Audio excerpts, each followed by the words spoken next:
আসসালামু আলাইকুম। ছাদে লেবু গাছ লাগিয়েছি, দেখা কি পরিমাণ লেবু হয়েছে আপনাদেরকে দেখাবো। এই যে দেখেন, একটা লেবু, মনে হয় 7-8টা লেবু হয়েছে। দেখাইতেছে আপনাদেরকে। এই যে একটা, দুইটা, তিনটা,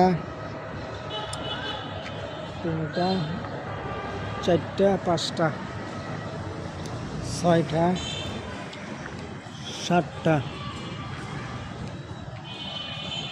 এই যে একটা, আটটা, মাশাআল্লাহ 8টা লেবু হয়েছে এই গাছটা। এই ডালিম গাছ লাগাইছিলাম, এটার মধ্যে ফুল আসছিল, মানে ফুল তো চিরা ফেলা দিচ্ছে। আশা করা যায় সামনে বার ইনশাল্লাহ আরও বেশি আশা করা যায়। আর এক বালতির ভিতরে 2টা লাগাইছি, এটা আলাদা করব ইনশাল্লাহ। আশা করা যায় সামনে ডালিম হবে। এটা হলো কমলা গাছ,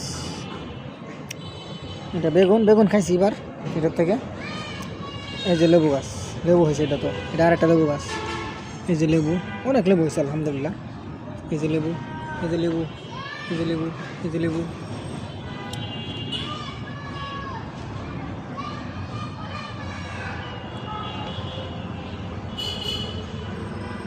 বড়ি গাছ এবার বড়ি খেয়েছি। এটা হলো পাথর কচি, এটা অনেক গুণাগুণ, এটা নিয়ে আরেকদিন কথা বলবো। এটা হলো ড্রাগন গাছ, পেঁপে গাছ আছে, এটা আলাদা করবো ইনশাল্লাহ। কলমি শাক, ধনিয়া পাতা আছে, পুদিনা পাতা আছে। আজকের মতো এই পর্যন্ত। আসসালামু আলাইকুম রহমতুল্লাহ বারকাতুহ।